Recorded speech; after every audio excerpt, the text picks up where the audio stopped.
அனைவருக்கும் வணக்கம். இந்த மேடையில் நிற்கிறது ரொம்ப ரொம்ப சந்தோஷமா இருக்கு. அண்ணாவை பார்த்தது நிஜமா அவ்வளோ ஹாப்பியா இருக்கு. ஸோ நம்ம ஒரு விஷயத்தை செய்யும்போது அதுக்கான பாராட்டு நமக்கு கிடைக்கிறப்ப தான் அதோட வேல்யூ தெரியுது. அண்ட் வாழ்க்கையில் இன்னும் நிறைய செய்யணும் அப்படின்ற மோட்டிவேஷன் கிடைக்குது. அண்ட் நம்ம மாநிலத்தில் டாஸ்மார்க் ஓப்பன் பண்ணி குடிக்கிறவங்களை என்கரேஜ் பண்ணுறவங்களுக்கு மத்தியில் படிக்கிறவங்களை என்கரேஜ் பண்ணுறதுக்கான ஒரே கழகம் நம்ம டிவிக்கே தான். இதுதான் நமக்கு தேவையான மாற்றம். அண்ட் நம்ம ஜெனரேஷன்ல நம்ம விஜய் அண்ணா நம்ம ட்ரக்ஸ் இல்லாத ஒரு சொசைட்டியாகவும் எஜுகேஷனுக்கு இன்னும் இம்பார்ட்டன்ஸ் தர ஒரு சொசைட்டியாகவும் கொண்டு வருவாருன்ற நம்பிக்கை நம்ம எல்லாருக்குமே இருக்கு.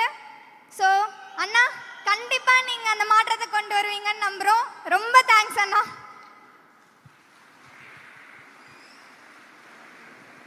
நன்றி.